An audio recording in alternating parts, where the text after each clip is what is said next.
Kaulah Tuhanku, Kaulah Rajaku, Kau yang termulia di bumi dan di surga. Kaulah Tuhanku, Kaulah Rajaku, Kau yang termulia di bumi dan di surga. Ku sembah Kau Tuhan, ku sembah Kau Tuhan, ku puji, ku muliakan nama-Mu. Ku sembah Kau Tuhan, ku sembah Kau Tuhan, ku puji, ku muliakan nama-Mu.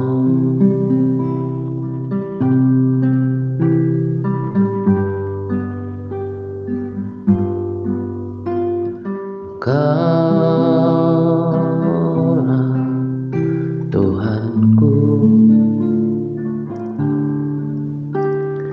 Kaulah Rajaku, Kau yang termulia di bumi dan di surga. Ku sembah Kau Tuhan, ku sembah Kau Tuhan, ku puji, ku muliakan nama-Mu.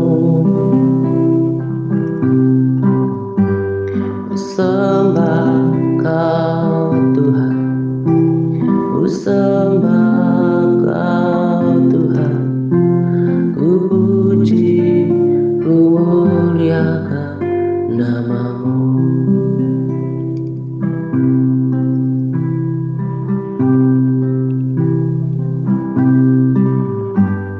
Ku sembah Kau Tuhan, ku sembah Kau Tuhan, ku puji, ku muliakan nama-Mu.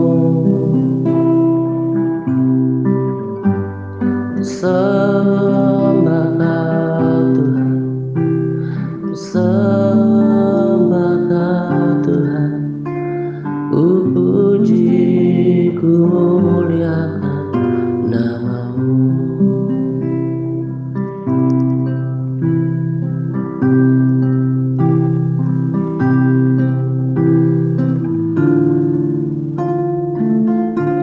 Sembah Kau Tuhan,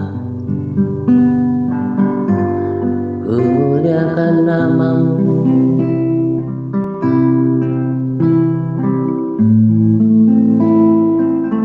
Ku tinggikan Kau selalu Tuhan, ku agungkan nama-Mu selama hidupku. Seumur hidupku aku mau memuji-muji nama-Mu, aku mau menyembah Kau Tuhan.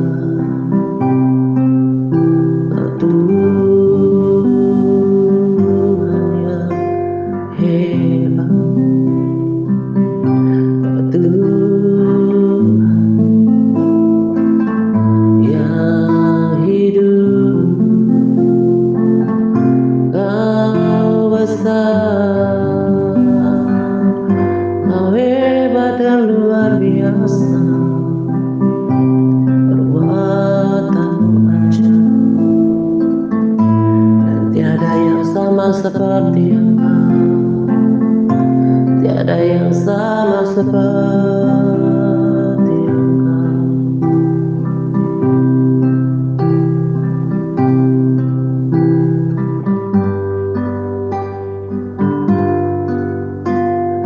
Sembah Kau Tuhan, sembah Kau Tuhan, ku puji, ku muliakan nama-Mu. Sembah Kau Tuhan, sembah Kau Tuhan, ku puji, ku muliakan nama-Mu. Sembah Kau Tuhan, sembah Kau Tuhan, ku puji, ku muliakan nama-Mu. Sembah Kau Tuhan, sembah Kau Tuhan, ku puji, ku muliakan nama-Mu. Puji, ku muliakan nama-Mu.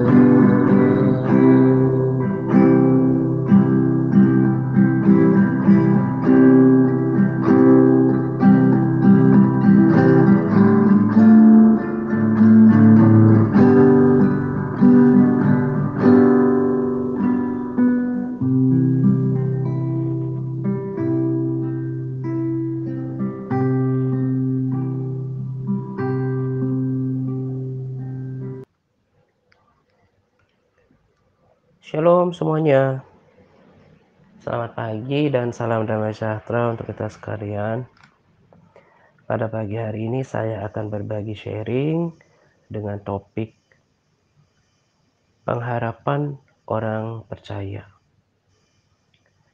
Saya baca tentang pengharapan dan juga penghiburan bagi orang percaya ini pada hari Sabtu, dan saya sangat diberkati olehnya. Pembacaan firman yang saya sedang lakukan saat ini, selain di dalam kitab Amsal, adalah masih melanjutkan pembacaan di kitab Tesalonika. Saya tulis pada capas di 1 Tesalonika 4 ayat 16 sampai 18.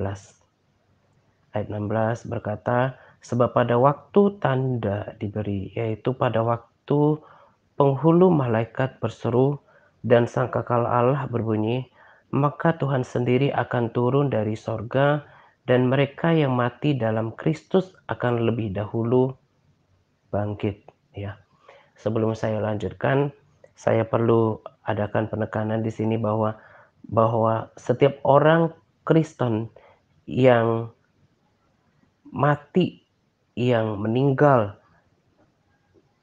di dalam Kristus akan bangkit. Nah, penekanan di dalam Kristus ini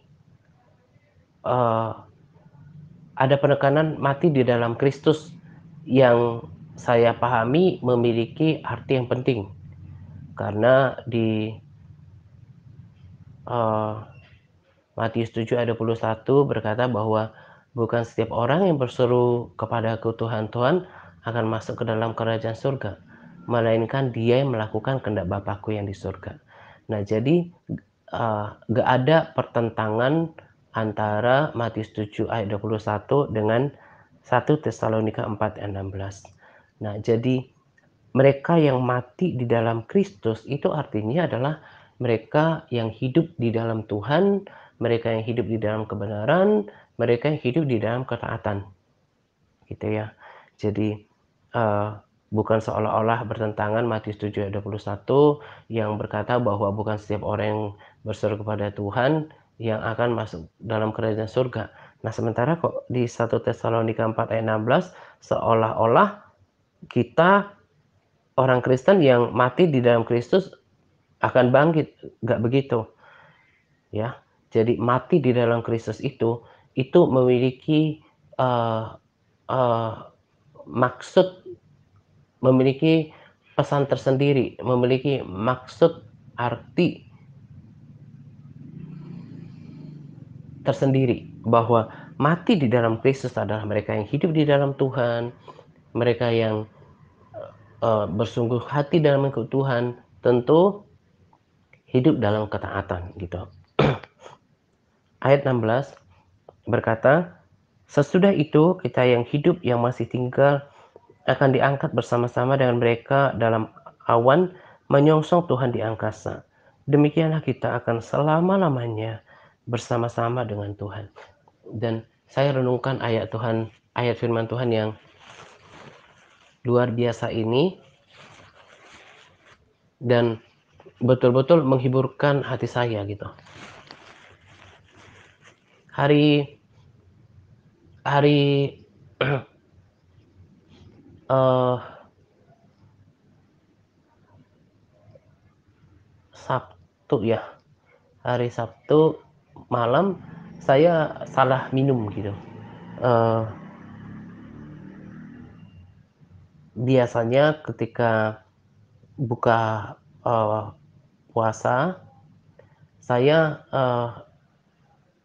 minum, green tea dan, eee eee, dua dua kurma, gitu.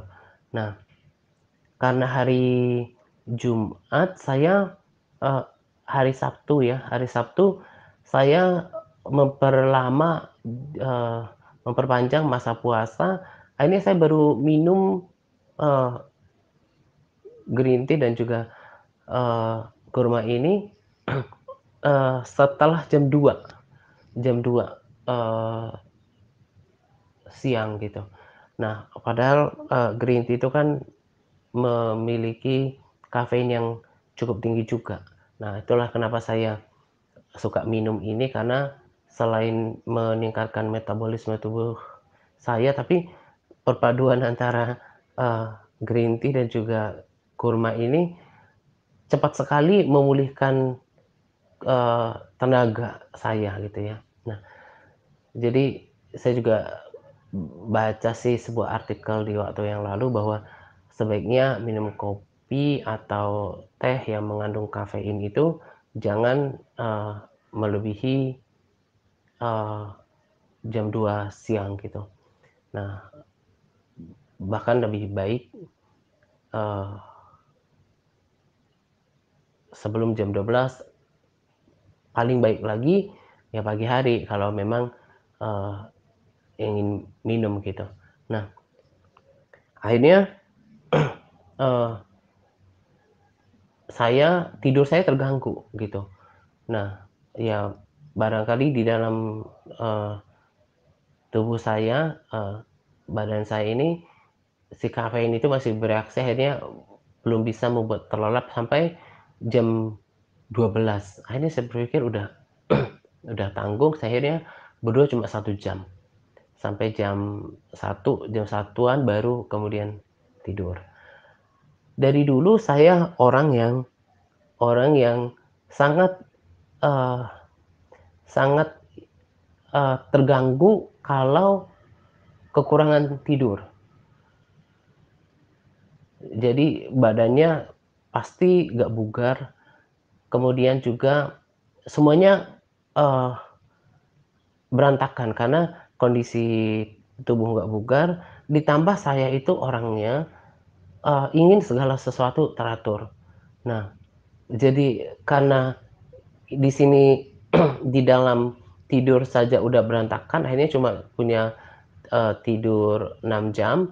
Nah, dan bukan cuma itu, karena tidurnya juga sudah terlambat, akhirnya, badannya itu lemes, gitu ya. Nah, dalam aktivitas sepanjang hari juga jadinya, eee, nggak begitu konsentrasi, nggak begitu fokus, karena kurang tidur akhirnya nggak jadi olahraga gitu ya. Nah, eee, akhirnya aktivitas saya juga termasuk ya mood saya jadi berantakan gitu. Nah, kalau udah seperti itu akhirnya, eee eee,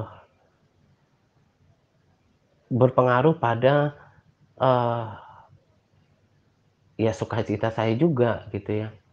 Nah, ada juga sih yang hal-hal yang saya sedang, pikirkan yang lain, yang membuat akhirnya drop hari hari Sabtu. Padahal saya sudah prepare, eee eee,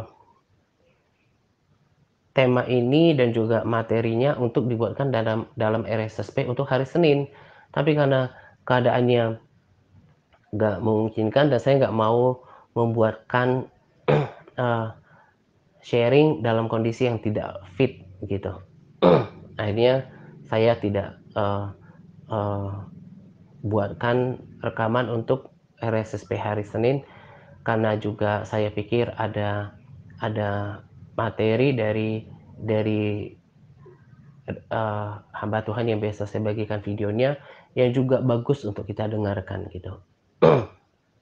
Nah, akhirnya saya, eee, urungkan niat saya untuk, me me membuatkan rekaman.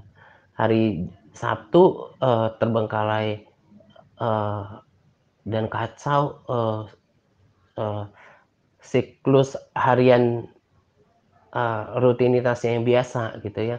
Sampai ke Minggu baru, eee eee eee, membaik dan malam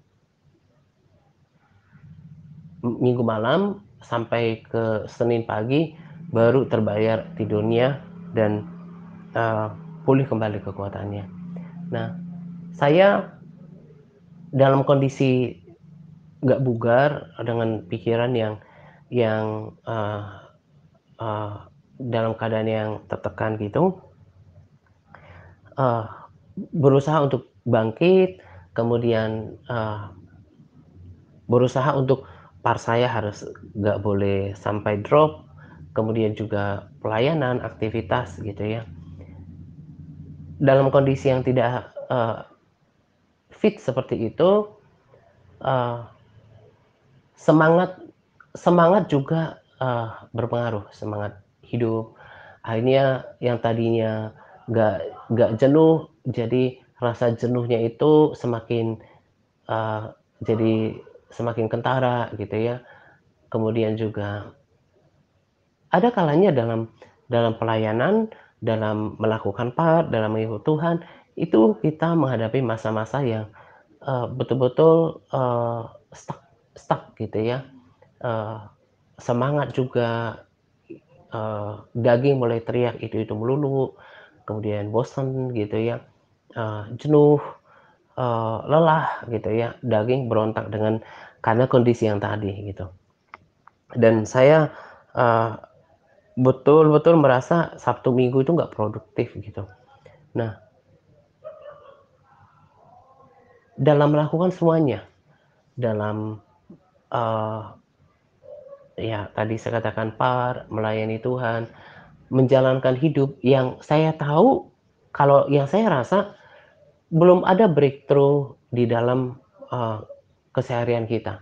Sekalipun, sudah, eee, ada vaksinasi, kemudian juga, eee eee, angka kematian berkurang, tapi kan keadaan ini tidak, eee eee, keadaan, eee, yang membaik di dalam hal, pandeminya sekarang tidak serta-merta mengubah suasana semuanya, suasana hati kita, atmosfer gitu kan. Jadi yang saya rasa pada dasarnya, pada umumnya manusia juga masih mengalami tekanan, baik dalam hal, pekerjaan, ya perekonomian, keuangan gitu ya, semangat hidup gitu. Eee, Bukan soal kemudian sudah ada vaksinasi, ada perkembangan kayak jumlah korban sudah mulai berkurang. Tapi yang tadi saya bilang secara psikis, kemudian di atmosfer, itu belum mengalami breakthrough. Nah, hal-hal ini me sangat berpengaruh untuk menekan hidup kita, kemudian me mem mem membuat kita menambah beban diri kita dalam melakukan semuanya. Saya, eee, yakin bahwa, eee, tantangan, kemudian beban psikis, kemudian, eee, ya termasuk ya beban mental, kemudian, eee eee, tantangan, beban dalam menjalankan hidup ini, termasuk di dalamnya mengerjakan keselamatan kita, melayani Tuhan, itu lebih lebih kentara, lebih terasa oleh kita yang memang, eee, di tengah situasi yang sulit, kita harus mendisiplinkan diri kan, mendisiplinkan diri untuk membaca Alkitab, mendisiplinkan diri untuk, hafalan, mendisiplinkan diri untuk berdoa, berpuasa, berdoa tiap-tiap malam. Nah, itu kan tidak mudah. Kondisinya udah nggak enak, beban pikiran karena pekerjaan, perekonomian juga ada, beban psikis karena, pukulan pandemi yang masih berlangsung, itu kan, eee, tidak mudah bagi kita untuk menjalankannya. Saya, eee, cukup yakin bahwa mereka di luar sana, baik orang Kristen maupun orang yang belum percaya Yesus, yang memang tidak, eee mendisiplinkan diri untuk melakukan seperti yang kita lakukan, bagaimana menjaga hidup benar, melayani Tuhan, melakukan kita, berdoa gitu ya, kayak pokok-pokok doa itu, mereka sedikit lebih ringan. Karena apa? Karena pertentangan daging mereka itu tidak seberat kita. Hal yang sederhana misalnya, kalau kita kan sekalipun capek, kita harus tetap berkomitmen untuk berdoa malam. Sekalipun, karena dampak capek kemudian, eee, bawaannya, pengen tidur lama, akhirnya, eee, ketika berdoa pagi ngantuk, tapi tetap kita harus jalankan. Tidak bersemangat karena tadi persoalan hidup, entah pekerjaan, usaha, dan perekonomian, keuangan, itu kita harus lawan dan tidak tidak kita izinkan untuk mempengaruhi mood kita dalam berdoa malam, memuji Tuhan, saling menyapa gitu kan. Itu kan menjadi, eee, tantangan yang tidak mudah untuk dilakukan. Nah, kalau tadi saya katakan orang-orang yang orang-orang yang orang-orang Kristen yang tidak perlu melakukan seperti yang kita lakukan, lebih mudah karena kedagingan mereka kan lebih cenderung diikuti. Makanya kalau orang stres itu salah satunya kan pelariannya ke makanan, menyenangkan diri sendiri, mencari kepuasan diri sendiri. Nah, kalau mereka, yang orang Kristen yang tidak melakukan apa yang kita lakukan, atau non Kristen yang memang mereka nggak disiplin dalam ibadahnya mereka, yang kalau capek ya ya paling juga nonton nonton YouTube mungkin atau TV kemudian tidur, bangun sesukanya dan, eee, cari sarapan pagi, minum apa yang mereka sukai, makan apa yang mereka sukai. Nggak perlu ada tantangan untuk melakukan seperti apa yang kita lakukan. Mereka lebih mudah. Tapi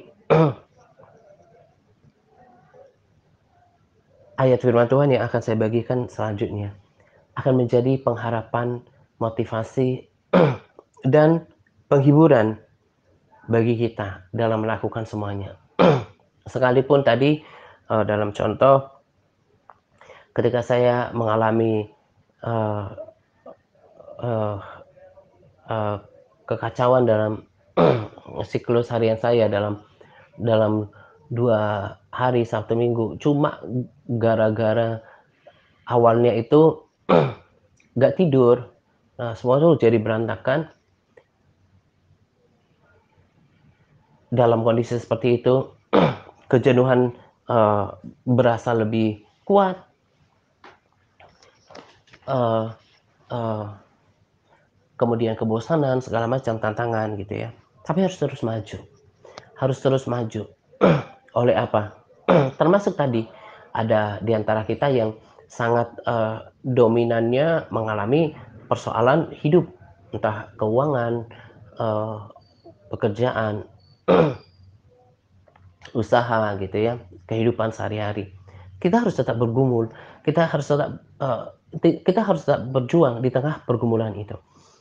Dan bagi saya yang menjadi motivasi yang menjadi sumber motivasi yang kuat adalah janji firman Tuhan. Saya ulangi di 1 Tesalonika 4 ayat 17. Sesudah itu kita yang hidup yang masih tinggal akan diangkat bersama-sama mereka dalam awan menyongsong Tuhan di angkasa. Nah, ini kan salah satu ayat pengangkatan. Demikianlah kita akan selama-lamanya bersama-sama dengan Tuhan.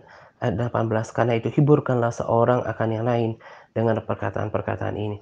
Nah, ini kan juga disampaikan oleh Paulus, Silwanus, dan juga Timotius kepada jemaat-jemaat yang mereka layani untuk mereka kuat di tengah tantangan hidup mereka pada saat itu. Nah, kita juga sama. Setiap kita memiliki tantangan hidup, pergumulan hidup masing-masing. Setiap masa, setiap zaman punya pergumulannya masing-masing. Tetapi perkataan ini menjadi perkataan yang ampuh yang disampaikan oleh Paulus, Silwanus, dan juga Timotius untuk orang-orang yang mereka layani. Supaya apa? Supaya mereka tetap bersemangat. uh, uh, Bahkan di 2 Timotius 1 juga saya baru baca tadi dikatakan bahwa kalau Tuhan uh, uh, dengan adil membalas orang-orang yang tidak taat dengan yang hidup dalam kedurhakaan, dengan hukuman, dengan murkanya, dijauhkan dari hadirat Tuhan.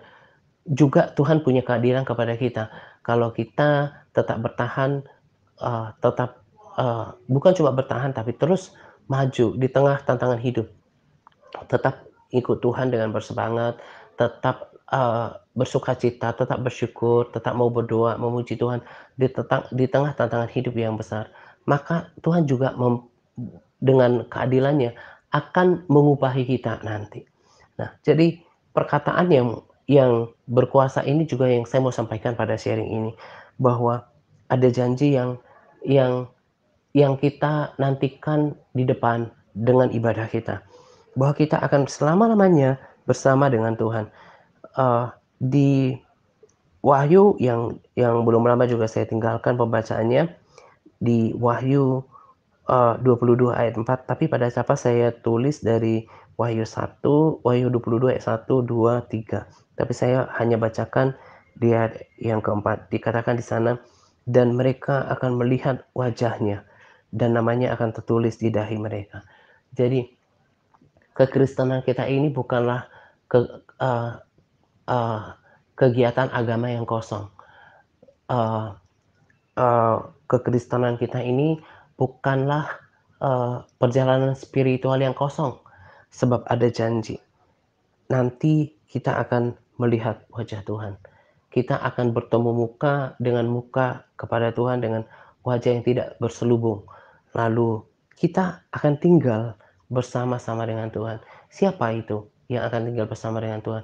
mereka yang tetap di dalam Kristus, mereka yang mati di dalam Kristus, dan kalau pengangkatan terjadi, hidupnya tetap di dalam Kristus.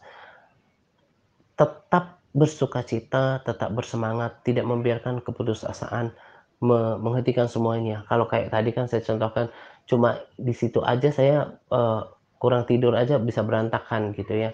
Nah, eee, apalagi kita yang mengalami pergumulan hidup memang tidak mudah, harus tetap bersukacita, harus tetap bersyukur, tetap memiliki damai sejahtera, tetap membaca firman Tuhan, di tengah-tengah masa yang sukar, tetap memuji Tuhan, melelahkan, gak ada terobosan, tapi tetap jalani. Karena Tuhan yang adil itu bersikap adil pada, eee, pada saatnya nanti, bahwa kalau kita tetap setia, Dia akan tetap setia. Eee, Tadi saya katakan bahwa perkataan yang berkuasa ini dianggap Paulus, Silwanus, dan juga Timotius berkuasa untuk membangkitkan orang-orang yang dilayaninya. Ketika mereka dalam pergumulan hidup, tekanan hidup yang tidak gampang. Ini juga yang saya mau sampaikan kepada kita bahwa kalau mau tetap berkenan di hadapan Tuhan. Tadi saya katakan gak mudah kalau menjalani hidup di tengah-tengah persoalan hidup, perekonomian, keuangan, pekerjaan, tekanan atmosfer juga yang membuat kita cenderung gak bersemangat gitu ya. Tapi pilihlah untuk tetap bersemangat dan bahkan bisa keluar lebih daripada pemenang. Karena di kitab Wahyu dikatakan bahwa siapa yang akan menerima hal-hal yang luar biasa yang daripada Tuhan. Mereka adalah orang-orang yang keluar sebagai pemenang, menang terhadap kedagingan, menang terhadap persoalan hidup, menang terhadap pencobaan. Mereka yang tidak menjadi lemah, gitu kan? Dan uh, apa yang kita alami sekarang itu berjangka. Tidak akan selamanya kita tinggal dalam kesesakan itu. Bahkan kalau usia manusia hanya 70 sampai 80 tahun, mari kita hitung usia kita. Nggak bakalan lama lagi kita mengalami hal-hal yang tidak tidak mengenakan seperti ini. Semua ini hanya proses menguji iman kita, menguji kepercayaan kita, kasih kita kepada Tuhan. Tetapi pada akhirnya, kalau nanti kita akan bersama-sama dengan Tuhan, melihat wajahnya dan tinggal bersama-sama dengan Dia, maka, eee, maka Eee eee, maka kenikmatan itu, sukacita itu, akan menghapus, me me menghilangkan duka yang pernah kita alami, kesesakan yang pernah kita alami dalam hidup. Daripada kalau kita menjadi lemah, kemudian kita menjadi lesu, tidak bersemangat, akhirnya kita tidak hidup lagi di dalam Kristus, bahkan mati di luar Kristus, itu akan sangat sangat, eee, itu akan sangat, eee, itu akan membawa kita pada penderitaan, dan penderitaan itu yang tiada akhir, gitu. Nah, karena itu tetap bersemangat, tetap paksakan diri masing-masing untuk untuk terus, memandang kepada Tuhan. Nah, itu yang saya mau mau, eee eee, sampaikan kepada kita untuk bagian yang pertama ini. Lalu yang kedua yang saya mau, tekankan di sini adalah bahwa, eee,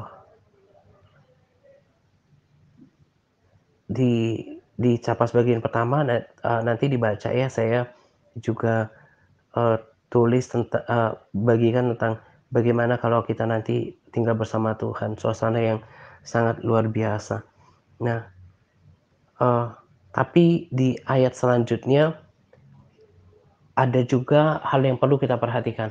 Selain tadi ada penghiburan, ada juga pengharapan, ada hal yang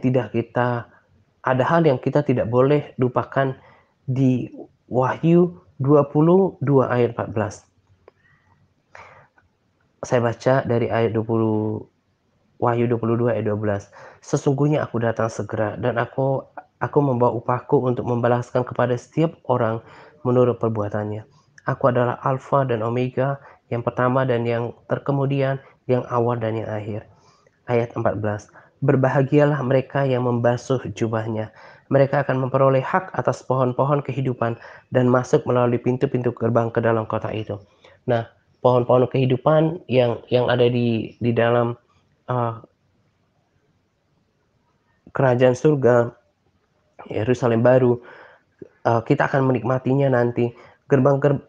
Pintu-pintu gerbang kota ini, yang saya pahami merujuk pada kota kudus itu, kota di mana Tuhan tinggal. Nah, yang saya mau tekankan di sini adalah bahwa membasuh jubahnya. Barangkali setiap kita yang mendengarkan sharing ini tidak terlalu mengerti apa artinya membasuh jubah. Sama seperti dulu saya tidak begitu paham. Tapi di uh,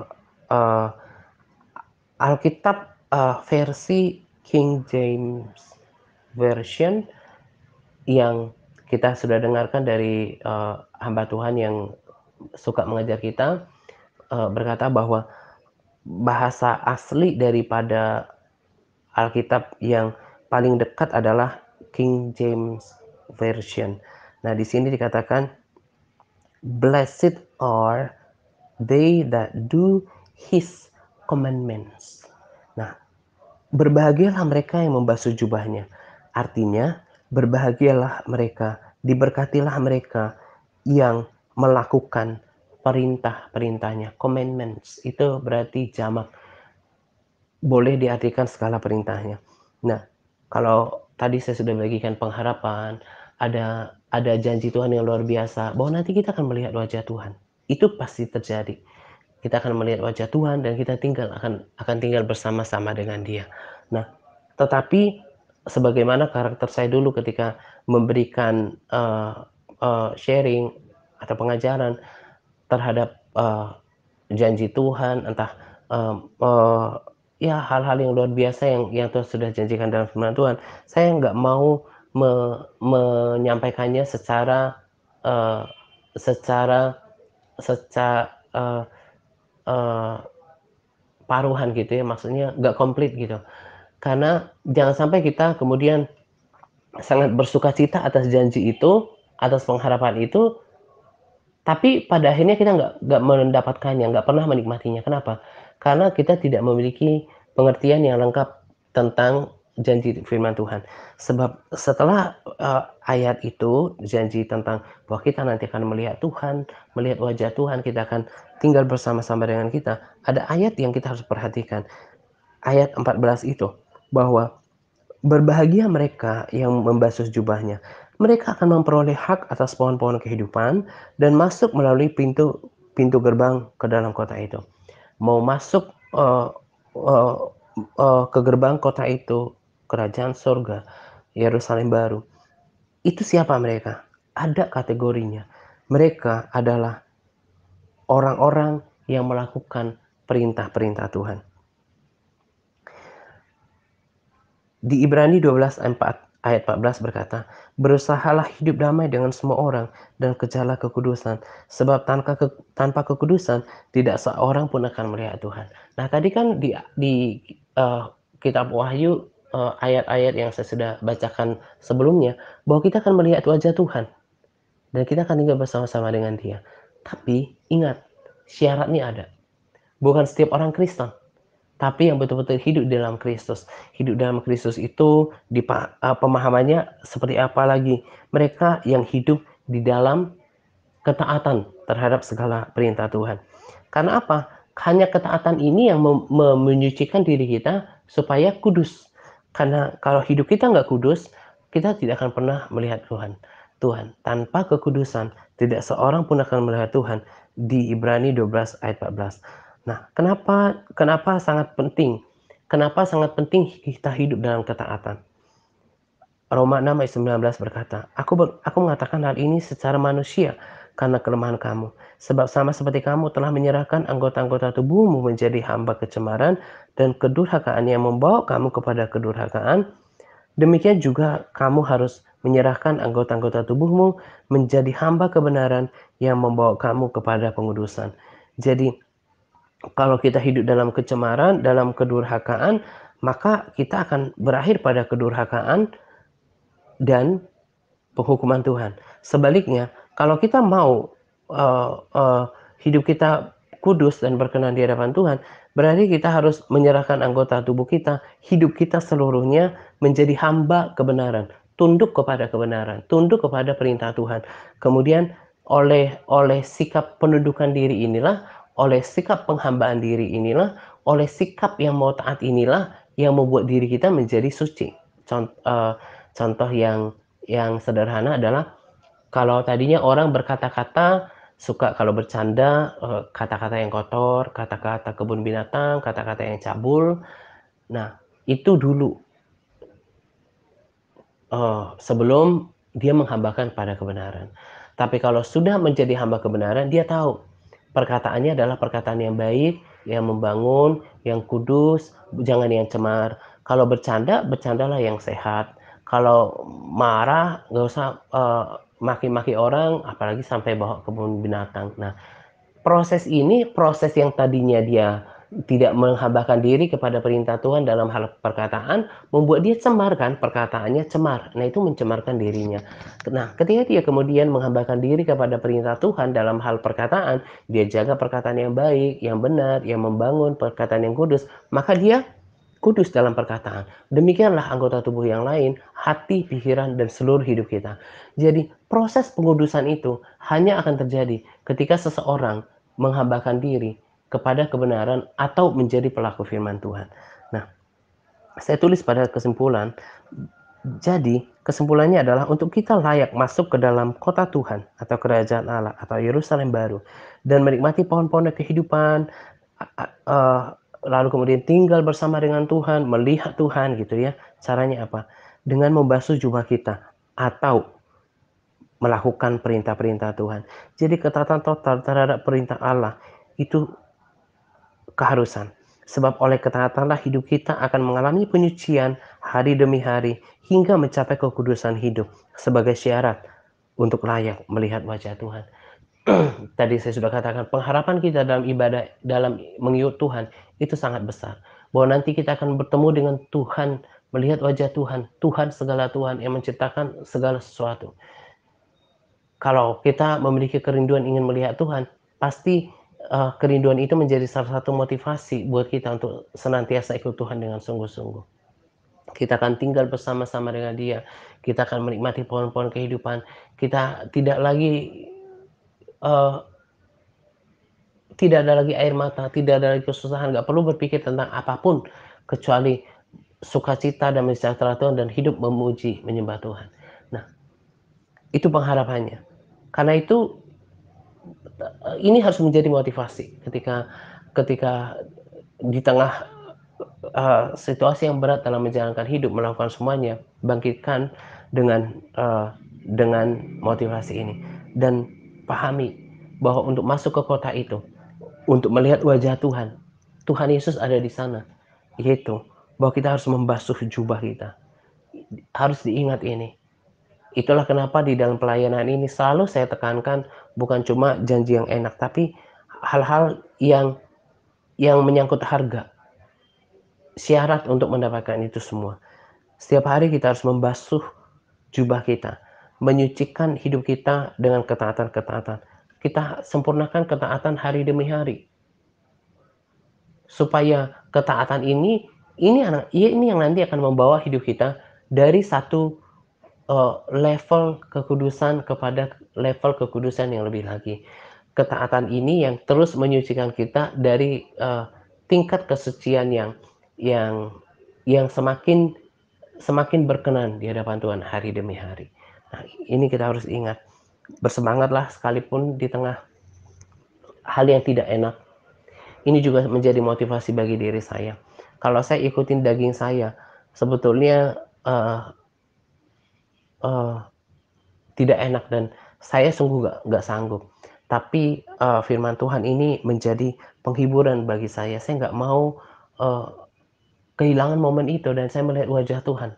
Dan saya nggak mau kehilangan janji itu bahwa di mana saya akan tinggal bersama-sama dengan Tuhan di Yerusalem baru. Nah, Jangan menukarkan semua janji yang luar biasa ini dengan hanya penderitaan yang sesaat. Dan ingat juga syaratnya, kita harus terus membasuh, eee eee, jubah kita, menyucikan diri kita dengan cara menghambakan diri kepada perintah-perintah Tuhan, supaya kita layak, entah oleh kematian, entah pengangkatan, atau desakan kami.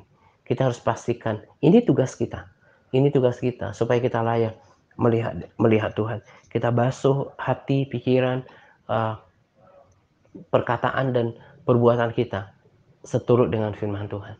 Dan ingat, janji Tuhan di 1 Yohanes 1 ayat 9 yang berkata, "Jika kita mengaku dosa kita, maka Ia adalah setia dan adil, sehingga Ia akan mengampuni segala dosa kita, bahkan menyucikan kita dari segala kejahatan." Saya tahu dalam proses sanctification, dalam proses penyucian atau pengudusan diri kita, kita gak langsung sempurna. Tapi ingat janji Tuhan. Itulah kenapa kita harus berdoa setiap pagi, setiap malam untuk minta pengampunan, penyucian kuasa darah Yesus.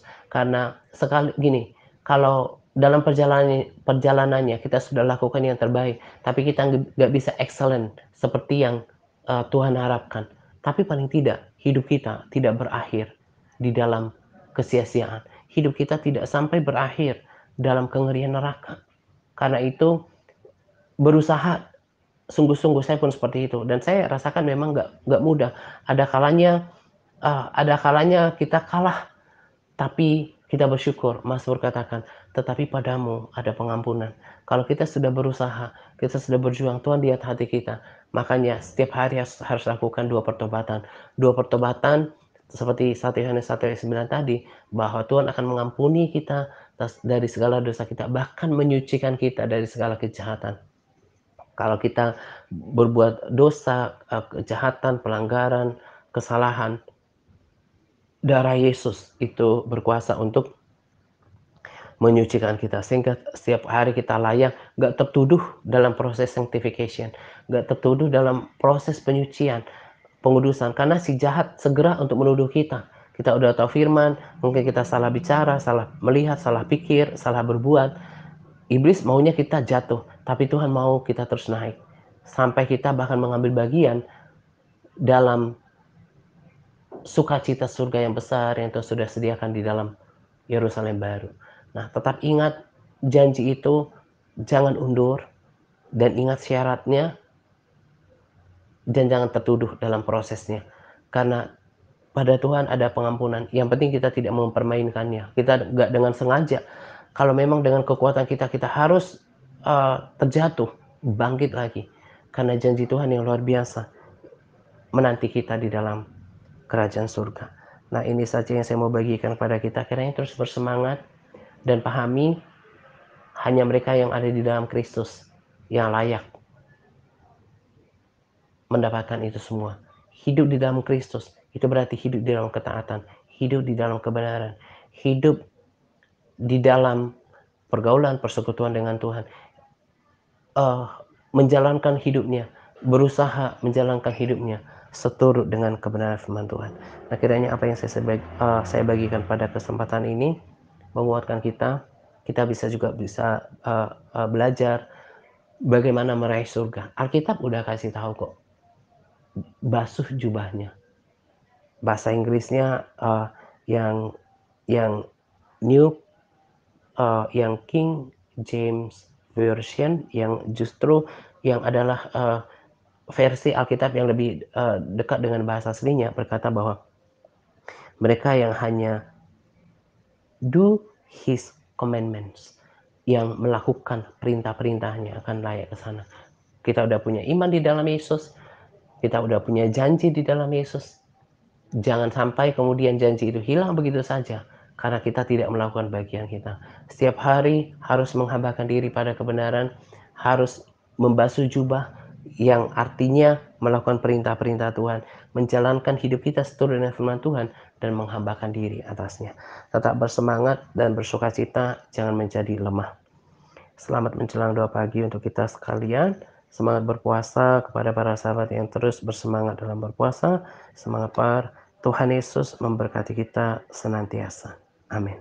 Sembah Kau Tuhan, sembah Kau Tuhan.